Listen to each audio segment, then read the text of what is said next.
So, as Danielle said, my name is Danny Upshaw, and for those of you who don't know, you probably see me around these events like this, but you probably see me with the camera in my hand most of the time, capturing them. So it kind of made sense for me to talk about moments, since I'm always around trying to capture it. And I really want to share some memorable moments in my life, things that affected me and things that happened to me personally, and some unexpected ones.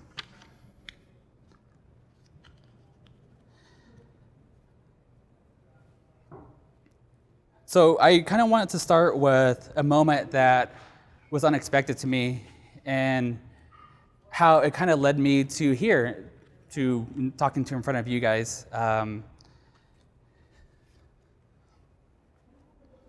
Mike Young, have you ever heard the name before? I mean, you might have, but Mike Young is a kind of a common name, I guess. But Mike Young is a street performer in New York City, and this is him singing the world famous Unchained melody. Can do so much. Are you still mine?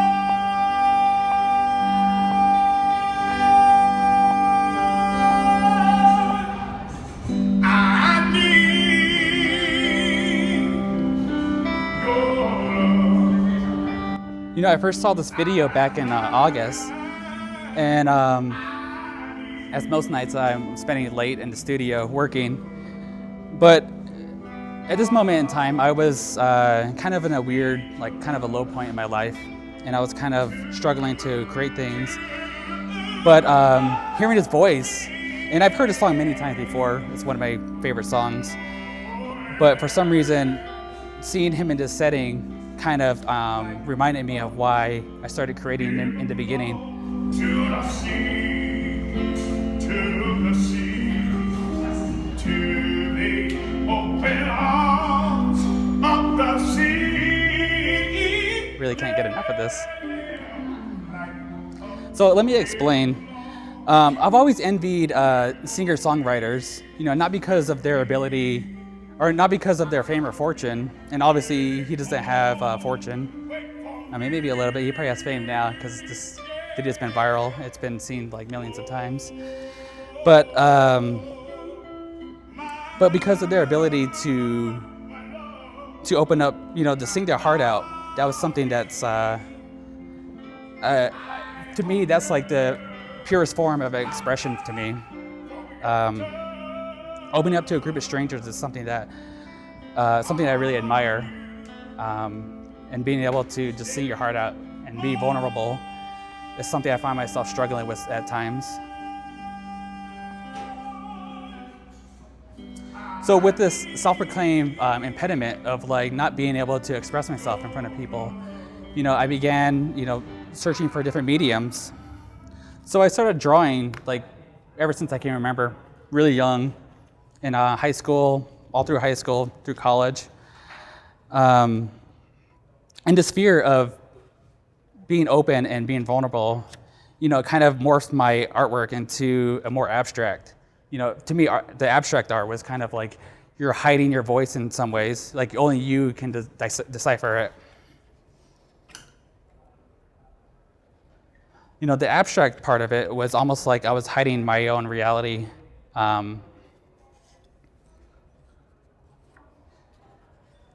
And at this point in time, being a teenager, teenagers, it's a very awkward time for anybody. You're constantly in self-discovery. You're finding more and more about yourself.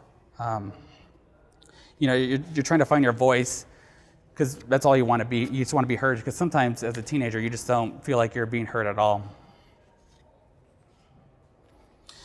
So at this point, I thought I found my voice through this artwork.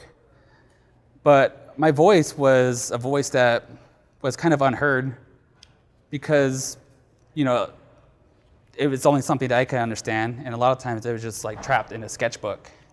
So I was the only one who saw it.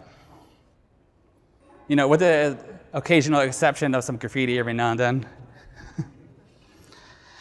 I still had this desire to express myself, trying to find different ways, and slowly coming out of my shell. Eventually, I had to find a career,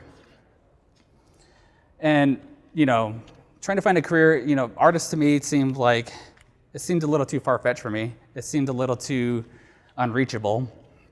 So the next best career choice I thought was, maybe product design. I thought product design was an interesting choice because you're creating. For me, it was almost like I was taking those abstract ideas and putting it into something that can be experienced. Something that was tangible. It's funny. This bike, I actually built like a half-scale model of this thing, and it was actually really hard to put together just because there was no functionality to it at all. Like, it was hard to ride. Like, it would be impossible. But I was really proud of it because it kind of had different aspects of like things I was interested in at the time, as a young man, interested in fast cars. So I was like, oh, I could put it into a bike, put some aspects into it. I don't understand the mechanics of a motorcycle, so I thought bicycle's the next best thing. But at this time, I was still struggling because this desire of trying to get my perspective out there so others can experience. This wasn't quite doing it for me. There was my professor at the time. He asked, what was the concept? What was the story? And that's something that really struck with me, and I'd never really understood what he was talking about. So my instructor kind of distilled this thought of architecture or design can be something that can speak to people, not just through materials, but just by the space and knowing who the audience is, knowing who it's for. That's him on the left, and that's me, obviously, right there. And I think architects can be summed up in this, and that's him and I. This is the project we worked on together using recyclable materials. These are tubes he had in his office. Being an architect, he had tubes laying around all over the place for plotting out blueprints and whatnot. So this project was a podium design for a local refugee church. So this is us delivering it. And I think architects, and not even just architects in general, but storytellers, people who are like me trying to get their voice out, can be summed up with this quote. And this quote really stuck with me, not just because it was something I was studying, but it was something that this could be applied to anything that you do, whether it's architecture, art, video, photography. Oh, and at this time, this morph of trying to find new mediums kind of led me to, I was studying design and architecture and product design. It led me, my classmates and I would always have render offs, I guess you can say. We'd always try to outdo each other in renders. This experience kind of led me to pick up a camera, I guess, because you're always trying to duplicate what you do in a render, what you do in real life into a render. So that's kind of how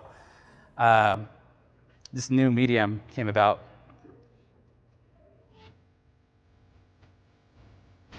So this piece is I did for school in a final as a final presentation, and it's basically trying to create a space where moments can be created. And growing up as a young man, I skateboarded a lot. A lot of times we would go to the skate park and spend hours there.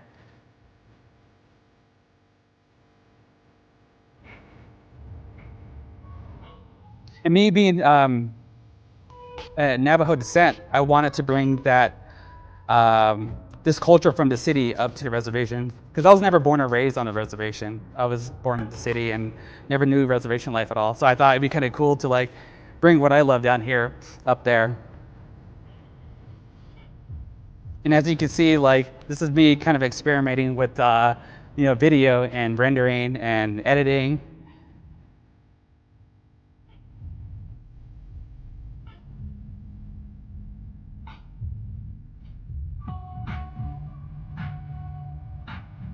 This video is not that quite accurate because I don't think there's it's not that culturally diverse up there.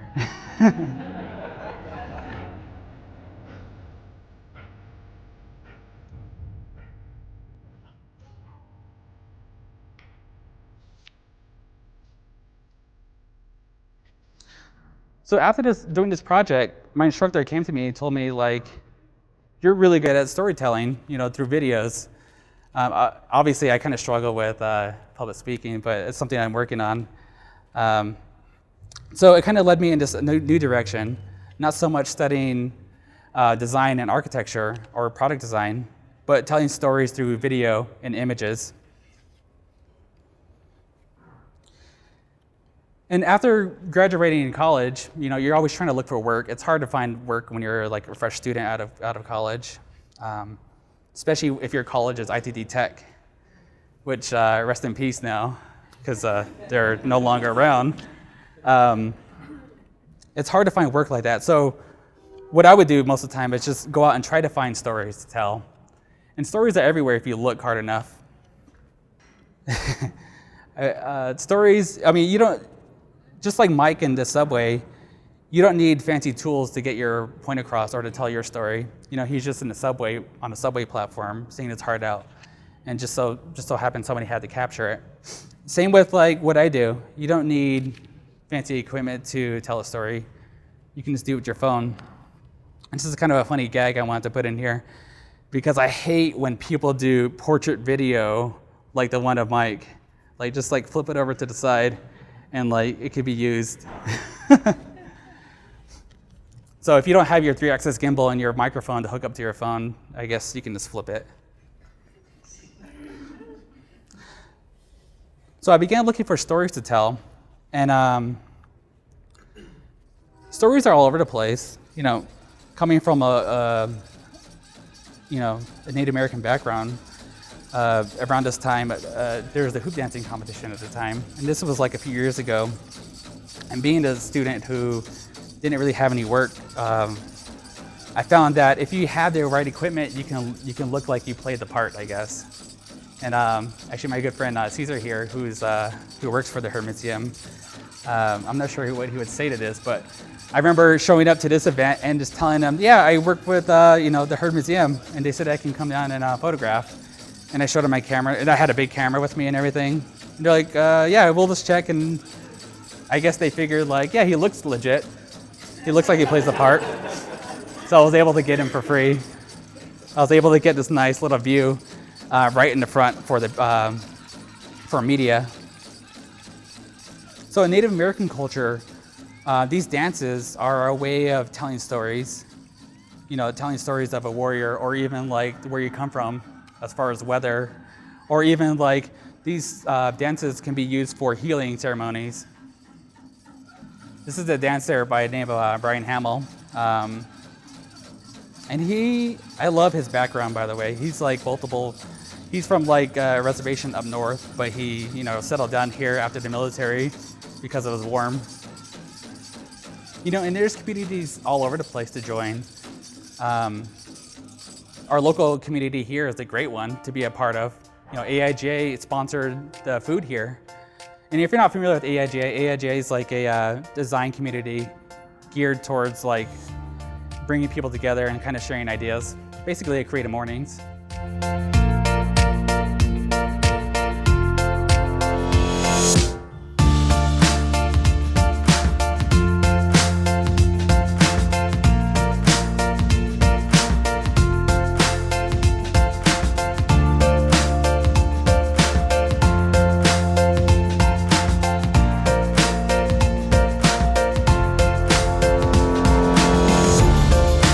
We'll come back to AIGA and how it plays into an unexpected moment.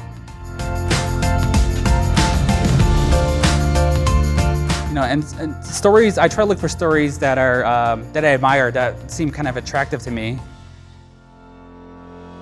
And stories that I can kind of relate to. Stories of people who are trying to find things about themselves.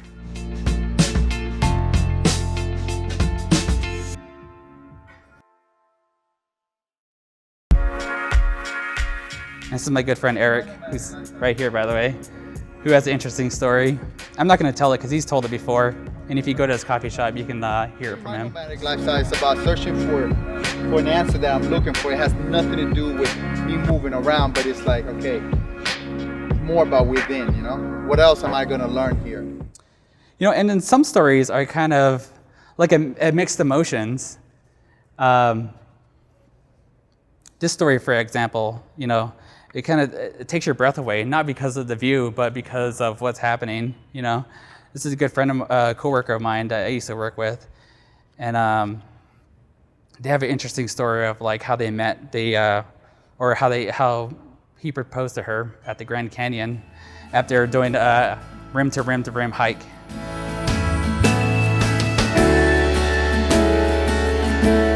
You know, and this moment kind of made me forget. I think it was like around this time when they are about to kiss. It made me forget when I lost my lens at the Grand Canyon, actually. You know, when you're a photographer, you're always trying to get that right angle. You kind of forget about your equipment sometimes, and that's what happened. It was almost like time froze because I saw that thing roll off, and like I just like saw it like just tip over. And at that moment, I was like, I'll get the shot first, and then it's just right there. It just fell off a little rock or something. Here was like a 20-foot cliff down the bottom. I'm still waiting for my fine for littering at a national park. You know, and some moments are, you know, some stories are compiled of a lot of moments of, you know, just time for yourself to think.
No, I love sharing this video with people, not only because like it's my work, but but it's the city I love. I was born and raised here. Never really went anywhere else. And I love showing how dynamic Phoenix is, because people talk about like where they come from, and like New York and Los Angeles, which are great cities. I've been to them before, but nothing's like home. And the song, Shaky Graves, I had somebody ask me once, like, did you get the rights for that song? I'm like, no, it's just an art project. You know, I'm not really making a profit off it, or I'm not making a profit at all. But I did send it to Shaky Graves in hopes they would use it or something. You know, it's a free music video, I guess. Sad, still no response.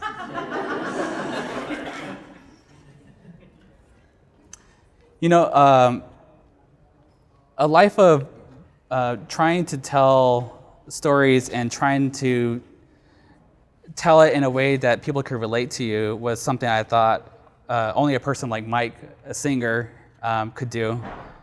But through this like evolution of like experimenting and trying new things and being open and constantly trying to be open, you know, it kind of opened my eyes to like, you know, I can be just as poetic with what I do as, you know, Mike is singing his words. You know, and finding these stories was something that, you know, experiencing these moments are, and sharing them with people, I never thought I could make something that others can relate to, or that somebody would find attractive or admire. And I think, and my favorite story to tell is, I told about, you know, inspiration, you know, overcoming like kind of like slumps in my life. And, you know, the last story I want to tell is a story of love, and moments that kind of led up to it. You know, all these, you know, kind of self-realization and kind of finding a way to express yourself kind of led me to like having an audience, and like there's actually people out there kind of like listening to what you're saying. And this last story is a story of love. So writing this whole presentation was like kind of like me realizing like all these different things, how it kind of led to this this moment. So I love dinosaurs, basically. I've always loved dinosaurs ever since I was little. You know, I think my parents kind of like put that in me. I even like when I was really young, I grew up like wanting to be an archaeologist and like would spend hours like in the backyard like trying to dig up and look for bones. And I actually found a bone once. I think it's a bone. I like to think it's a raptor claw. I would tell my friends that I'm like Dr. Grant from Jurassic Park, and I would pull it out and like kind of like scratch kids' bellies with it. You know, and telling this story of my love for dinosaurs was something I carried until now. Last year, during Phoenix Design Week, and if you're not familiar with Phoenix Design Week, Phoenix Design Week is a week-long, it's full of events throughout the whole week, including a conference over the weekend, and like little things here and there. And the closing reception party was a poster show. And at this poster show, there's artists and like illustrators can like submit their posters and can be showcased. And you can actually buy these posters. And the whole time at this party, I was like telling people like, oh yeah, like which poster do you like? Which one do you like? I like this one. This one's kind of cool. Eventually, I found the one that I liked, and like it didn't matter what anyone else said. It was basically like this awesome poster of like these long neck like brachiosaurs, dinosaurs, like walking down like a weird like neighborhood street. And I liked it because it had like the dinosaurs had roses on them, which I like roses. It was really strange. I would just run around and tell people all this. And there was one person in particular who I kept running into throughout these events that I told the story to. And, you know, she listened and kind of laughed about my love for dinosaurs. I never told her about the raptor claw, though. And I was afraid that she would be jealous of my raptor claw.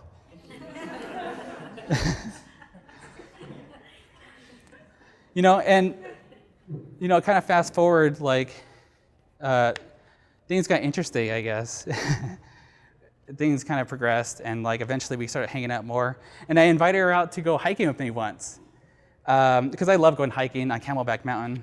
But as you know, Camelback Mountain is kind of like the worst place to go to, just because it's like crowded with people, and I hate being around people sometimes. Right now it's fine. Right now it's fine. But I told her to meet me at the mountain at 5 o'clock in the morning so we could beat the sunrise, so we could see the sunrise, because that was my favorite thing to do. As being a photographer and capturing moments, seeing the sunrise and seeing the sunset are like my two favorite things. And it was like I think it was like a Sunday morning that we planned. And like Saturday evening, maybe I had a little bit too much fun and kind of like stayed out a little too late. And you can kind of see where the story's going. So I was late, basically. I was late to meeting her at the mountain. And it wasn't like I was like 10 minutes late or anything. 20 minutes would have been fine still. I was like an hour late. I was an hour late. She was waiting for me in the middle of the night, or like 5 o'clock in the morning in October is like pitch black out there. I just remember like just bolting down, like I'm on my way. Got there. Sorry, the whole time up the mountain. Basically trying to make up for it. And things kind of progressed after that. Like it kind of led to a second date, I guess, which is kind of nice, a makeup dinner, if you will. Things kind of got steady for a while, and things got nice. And so the unexpected moment is like this whole, what makes a moment is a moment of importance and significance. And this moment in particular, like, really struck me because I wasn't expecting it at all, and it really, hit home for me. I was working. I think it was like, it was just average, like Tuesday or something. Just working, having lunch in the office. Mailman comes and drops off some packages. And knowing me, I never get packages at work, so I thought nothing of it. But there was like one package that was delivered to me. I was like, oh, that's weird. And it was a tube like this big. And I opened it up, and like there was like these 3 posters. One of them was a dinosaur poster. It was awesome. And the other 2 were like other ones that were just as good, but not as good as the dinosaur one, of course. And it really like hit home for me right there, just because, if it wasn't for me telling my story, I don't think I could have been, someone who looked at as someone who was interesting. If I wasn't out there telling my story, sharing my moments, I don't think it could have led to me taking her to the top of the mountain where I like to go all the time and seeing the sunrise. Sunrises are kind of generic. It's kind of like the most, it's kind of hated, I guess, in some ways, just because like anybody can take it. But that really hit home for me. But so this is the poster. It was the wrong one, by the way. I think she described it pretty well. There was flowers and there was 2 dinosaurs. So the person who organized the poster show thought this was it. But like if you look into the details, this is like even more perfect. It's not so much about the actual content of it. It's like the thought that went into this thing. And how like each time I hear that song, each time I see this poster, kind of brings me back to that moment, and it kind of takes me back to when I was in that slump, and that takes me back to why I got it into like what I do now.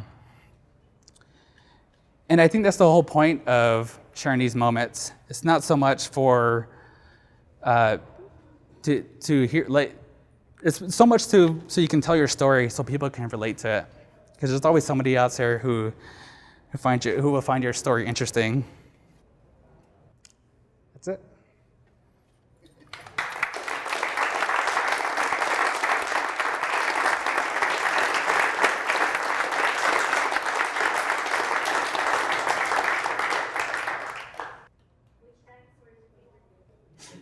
Dinosaur?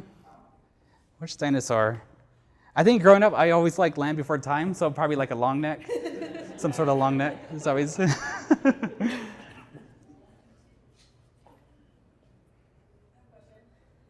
you start getting into chasing storms? Storms? For a while, obviously, it's a love of yours. I got into storms. So I started picking up a camera, I started making videos. It wasn't until like one evening I was driving to a friend's house, and he lived at the base of South Mountain. And I think it was July 6, 2011. And I remember the day because that's when the one came, like the white whale of dust storms hit.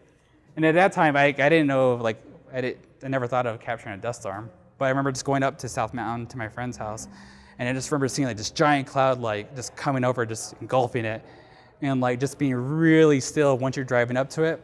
And I remember just like pulling over and like kind of like just waiting for this thing to hit, and just rolling. I remember rolling down my window and how still it was right before it hit, and just as soon as it hit, just. And ever since then, like a couple days later, I remember seeing a time-lapse video of a good friend now. His name's Michael Blinsky. He captured it, and at that time, he was just discovering time-lapse as well. And it's funny, like when I talk to him, I'm like, we always make fun of his time-lapse because like he moved it in the middle of the time-lapse, and like the exposure changed, I think. He said like he was still trying to figure out time-lapse, and like he didn't know what he was doing, and he always regrets like messing up the white whale shot. So ever since then, I always wanted to capture that. I've gotten close a few times. There was the one in the video that I got close to, but it's still not the one. The one is out there. Huh? I said the one is still out there. The one is still out there.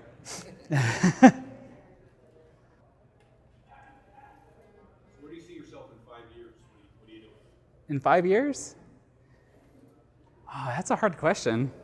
I'm not sure at all. I never would have thought that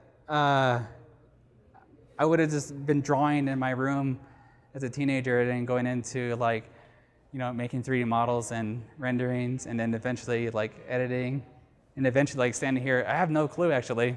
I think I just want to continue making stories, just meeting people, I guess, because I'm still trying to like discover more about myself, I guess. So I don't know if that really answered your question.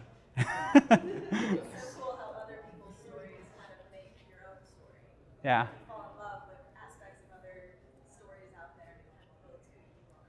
That's kind of funny that she says that too, because I don't know if you know Bree, but we've known each other for like a few years now, and I remember seeing posts that stuff that she was sharing, and like she was going through a transformation of like she was trying to be more healthy and be more active, and I remember just like once like because I've seen you before, and like I remember what changed for me is like how like buff you are. I was like, holy cow, like what happened?